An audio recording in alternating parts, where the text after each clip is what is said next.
FM Lagos. And joining us for the next half hour, we have Tunde Okufi. Good morning, Tunde. Morning, Victor. How are you? I'm very well. Are you all right? You sound a little cold. You need some coffee? Okay, you can also send us tweets at Smooth981FM. Use the hashtag Freshly Pressed. We'll take all your comments and reactions as the show progresses. Let's quickly head into our first headline for today from the Punch newspaper. Marketers deny federal government's 74 billion naira payment, warns of massive fuel queues. In fact, oil marketers yesterday warned that Nigeria could witness the mother of all queues from next week if the federal government fails to pay the 12 months bridging claims being owed operators in the downstream sector. In fact, the dealers under the aegis of the Independent Petroleum Marketers Association of Nigeria, which controls about 70% of filling stations across the country, denied being paid 74 billion naira by the federal government as bridging claims for transportation of petroleum products. Today, what do you make of this story? Okay, so look, it's one we now seem to be in a situation where we live in.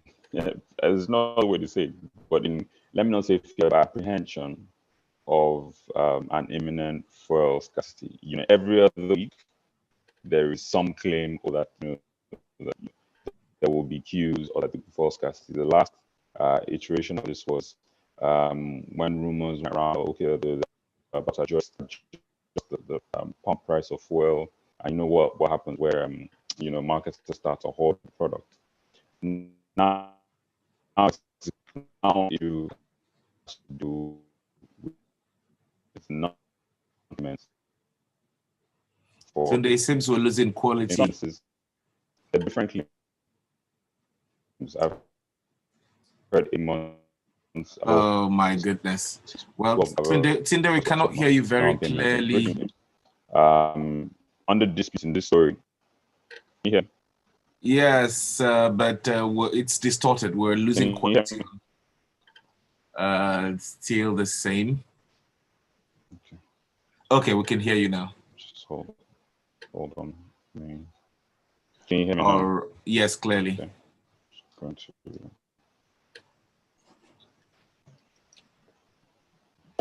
You can hear me clearly now. Yes, do go ahead.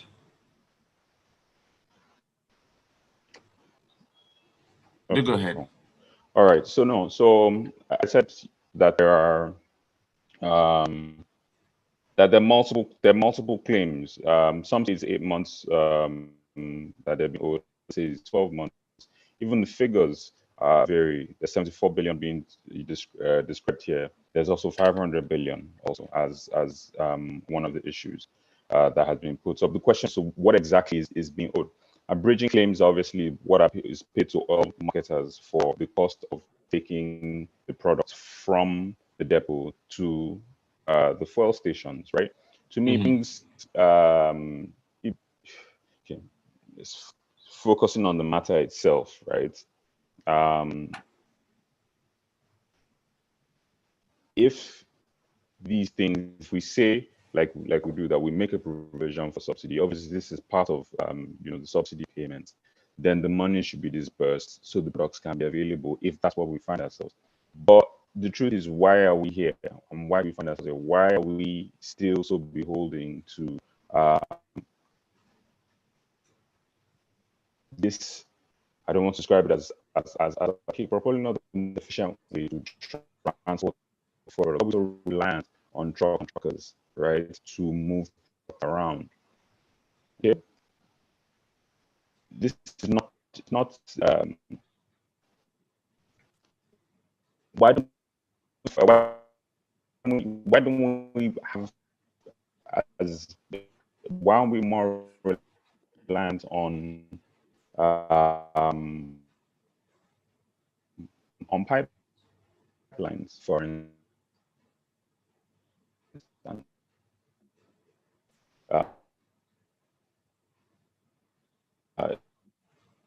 All right, we'll try to establish connection again with Tunde in about 60 seconds. Send your messages into 009. 440-981. All right, or send in your tweets to smooth 981 FM. All right, I will back in a moment. How to transport it and move it around, and is as reliant on trucks to move products from place to place. Look at the network is not so great. Hello. Okay, let me try. I'm here. Let me try and switch networks. This is the.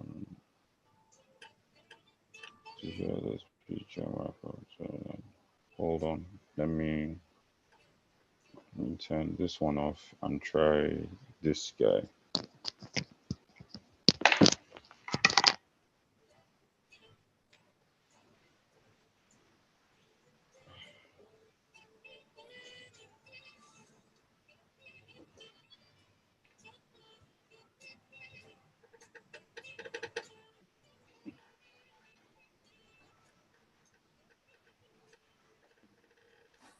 Is this better?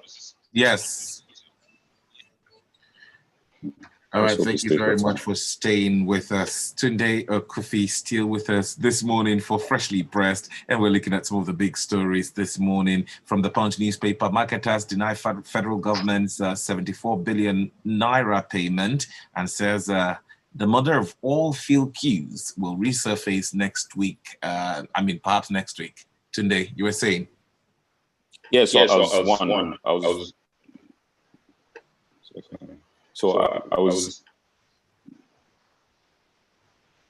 Is it me or is echoing? All right. You might have to mute one of them. Oh. Mute the other one. Okay, cool. So it's just me. All right, let's go. Oh, jeez. All right. So, Tunde joins us online, obviously, but let's keep it going. Right. So, yeah, I was saying the disputes around the figures that have been discussed. There were, ranging figures from 74 billion, the claims of 500 billion.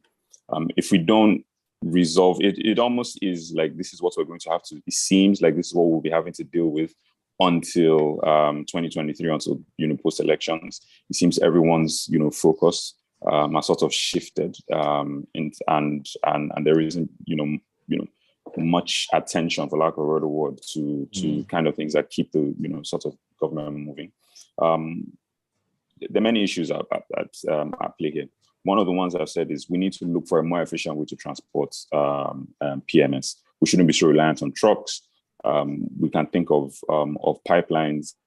Yes, pipelines have their issues, but just look at the figures that are being discussed here, that in other ways are being poured into a depreciating asset, into trucks for moving, moving forward from one location to the other. We started, using those funds as an investment in pipeline. Pipelines are they're assets, right? It's infrastructure, and it forms part of the national asset. Over 100 years ago, America initially started, to move all products from one location to the other. And if you look at America and its size, essentially a continent, they were relying on trains initially to move products from one location to the other. And they realized that wasn't the most efficient. And then they started making investments in pipelines, right, to transport the products more efficiently and at a better cost. We need to start thinking like this. We need to start. We can't continue in the way that we do things. It's not efficient. We're not thinking of the future, right? If you keep, pouring huge amounts like this in depreciating assets, when are we ever going to get out of these? Get out of this problem? Right. So, just my take is, just as they said, we should brace up, because it's like nobody's really paying a lot of attention to, the pains of the common man right now. Let's keep the conversation going. From Premium Times now, electricity operators not delivering set targets to face penalties, Nigerian government says. And now the government has said that electricity companies that fail to deliver assigned volumes will face penalties under new agreed contract. And this step will be taken as part of measures to boost power supply in the country, and explains the government's recent assurance that supply will improve from today, July 1. This is according to the Minister of Power, Abubakar Ali. Yeah, if it was a magic wand, then definitely I would definitely subscribe to that. That from the 1st of July, we'll suddenly have better electricity. I mean, this is it was only how many hours now? It's less than 8 hours since the 1st of July, since it's turned to the 1st of July, and I've had light. So let's wait and see what continues. Let's see how it pans out. But it's interesting the way these things are abandoned. But not to focusing on this is consequence. So penalties being a part of consequence are important, right? If you have a contract or you put an agreement in place with someone and the terms don't have the consequence for not meeting your side of the obligation, then it isn't much of a contract that holds water. So penalties that define consequence or consequences, penalties are important, but it is not just a wave of the one. It's not enough to institute penalties. The federal government also has a responsibility under these contracts, one of which is the supply of gas at a certain rate. How often has the federal government itself kept to its commitment, right? If they don't have gas, many of them can't, they won't be able to generate, the power that's required. So it's one thing to just say, that, all the operators will face penalties, when they don't meet the SLAs or the terms within the contract and the agreement.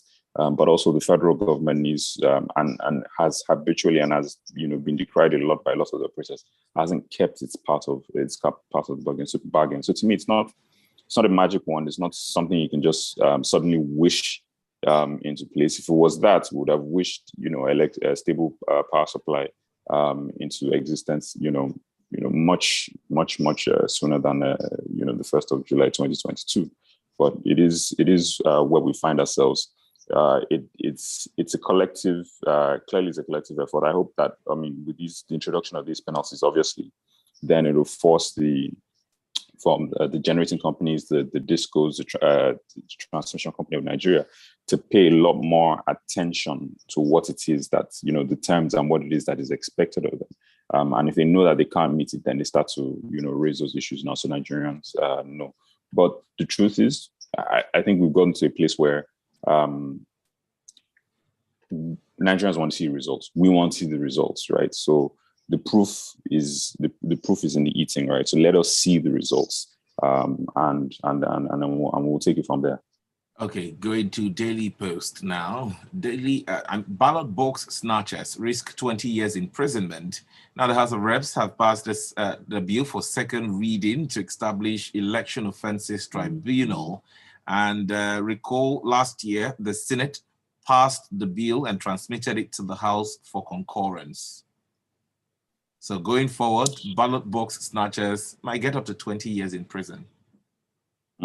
So, one of the things that we complain or we say here is that there is no consequence, for a lot of actions and for a bunch of things that people do.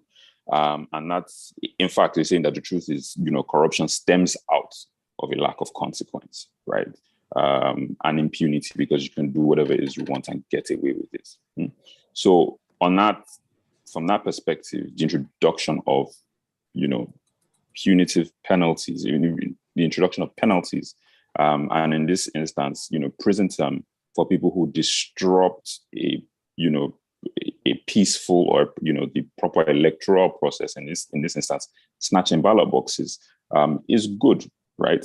But it needs to be holistic. Just as recently when that I think there are proposals that are being floated that there should be prison time for people who sell their votes, right?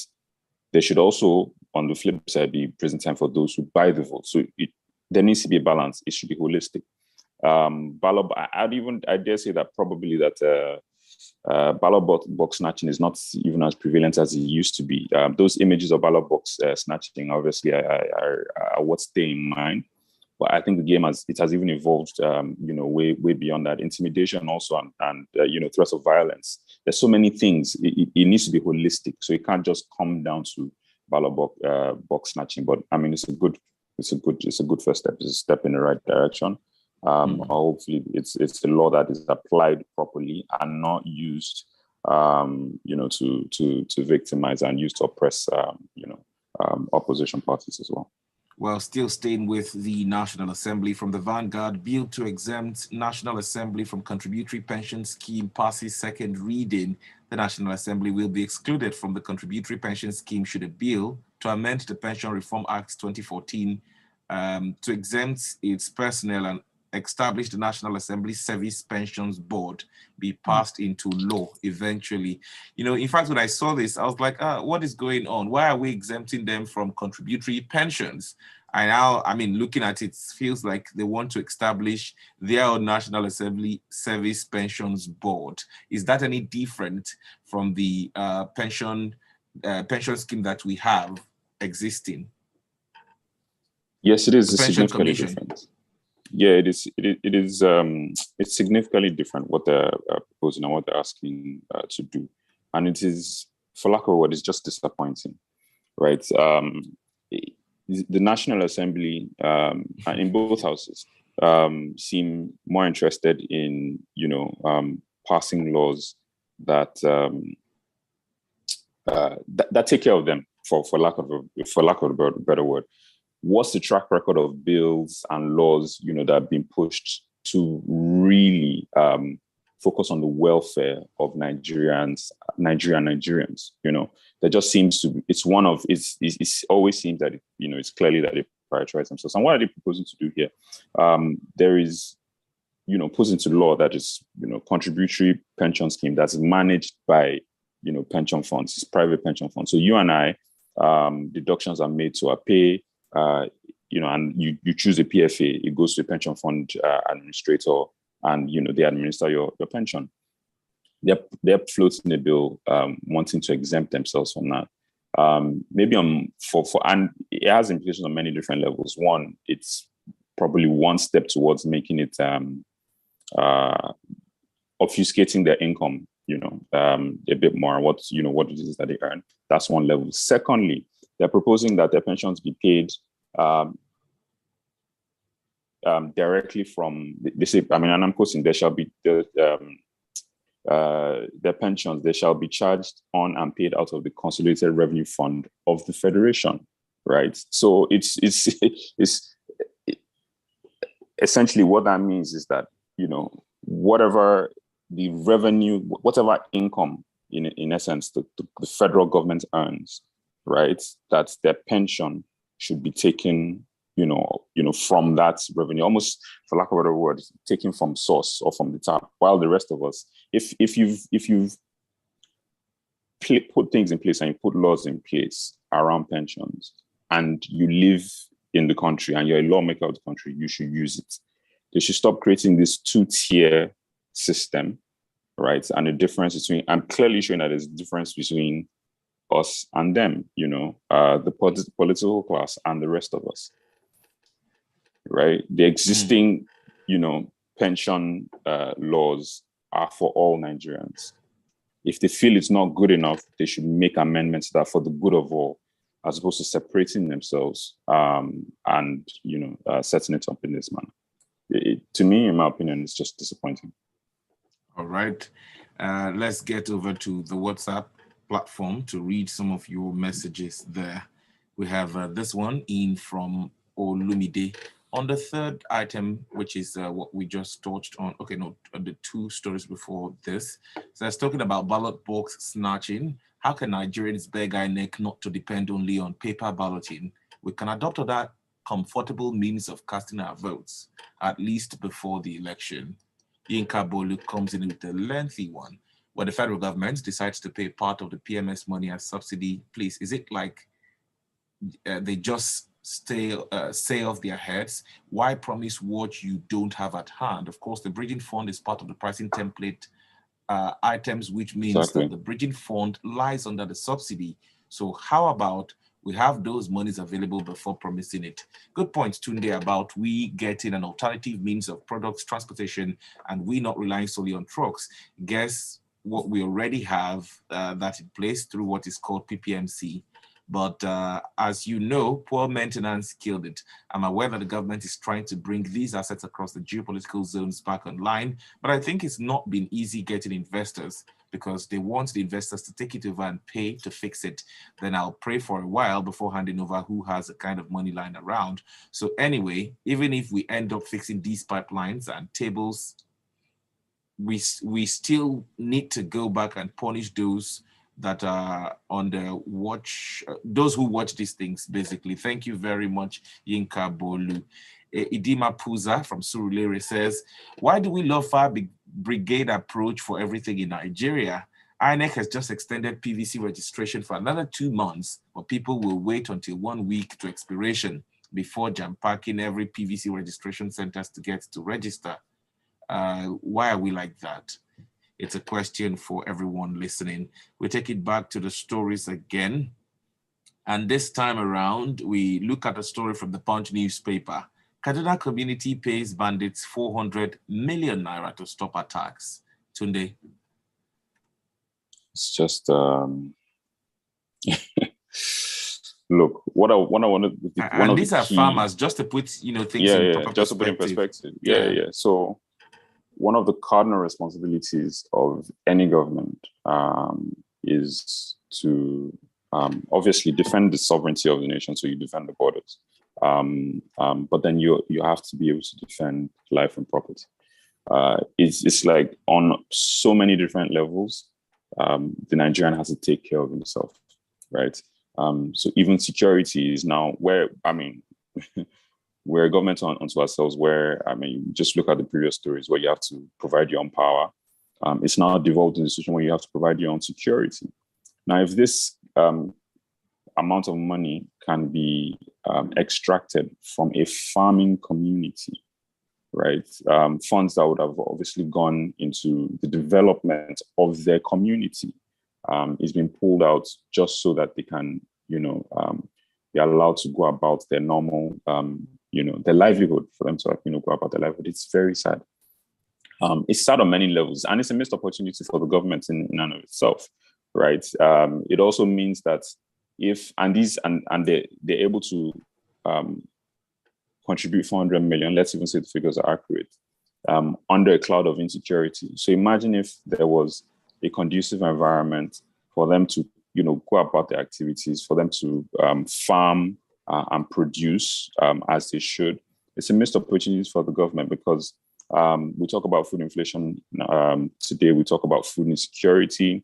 There's even also a missed opportunity in taxation, right? And income for the country, internally generated revenue for Kaduna, right? So many things that are being diverted towards bandits.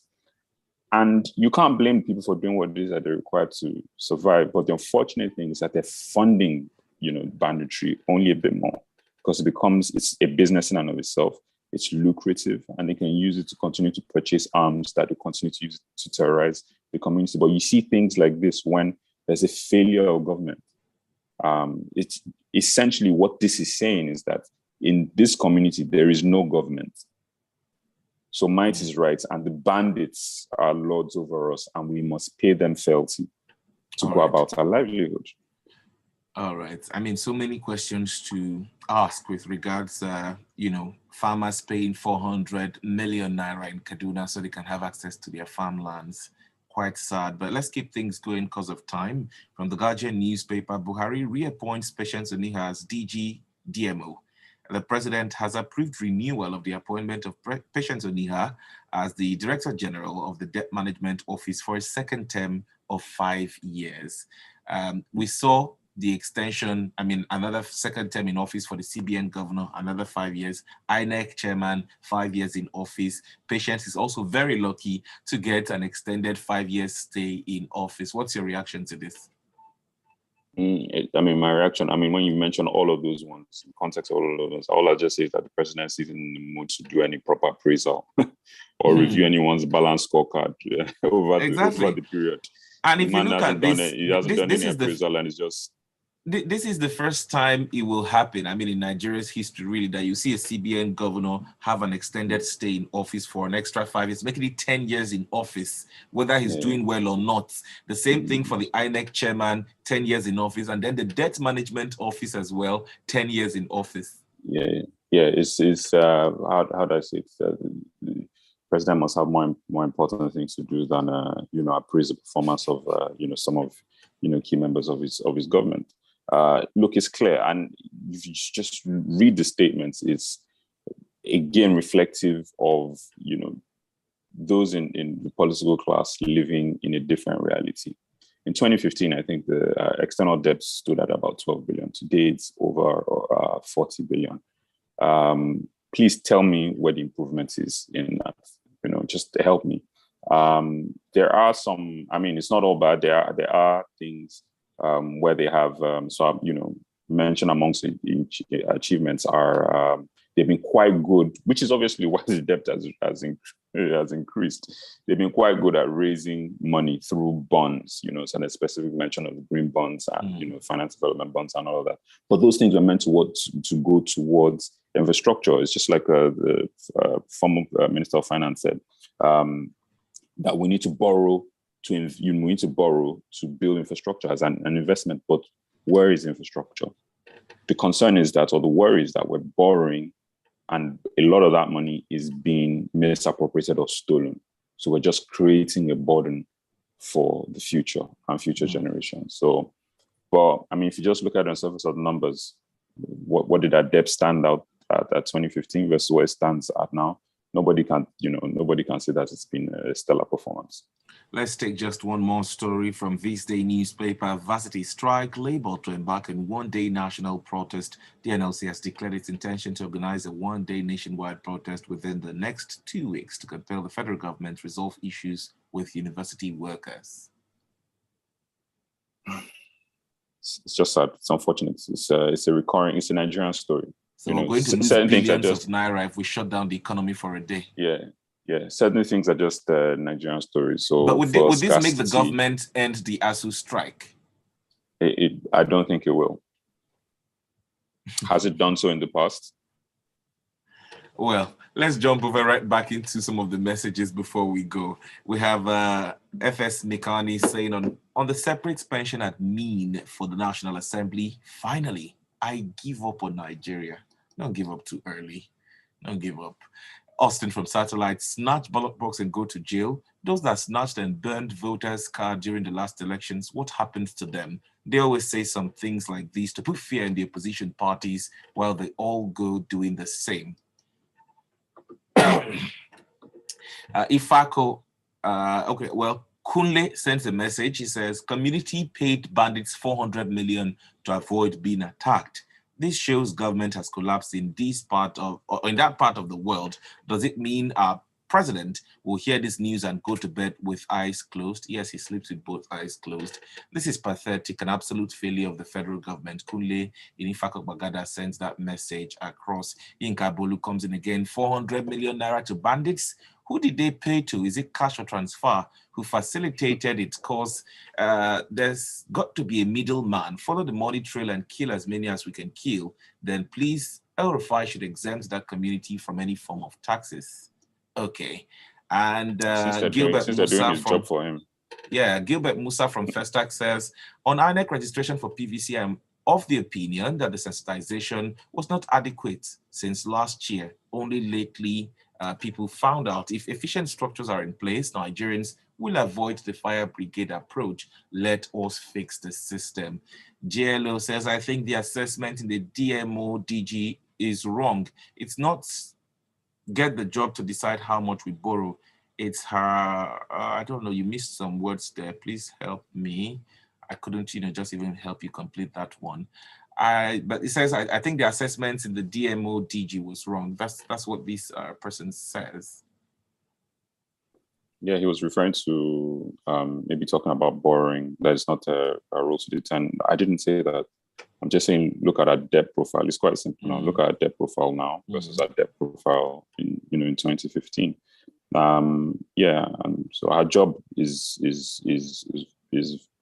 ranging, is wide ranging, but it also includes, how to structure, funds and investments, and through bonds and things that we issue. All of it. So, I think it's quite simple. Thank you very much today, Kofi, for being a part of the show today. How do we catch you on social media? It's at Big Koofs on all social media platforms. All right, Big Koofs on all social media platforms. Thank you very much today for being a part of the show. At 8:15, we'll bring you Locker Room. My name is Victor Pepper. Good morning. Thank you.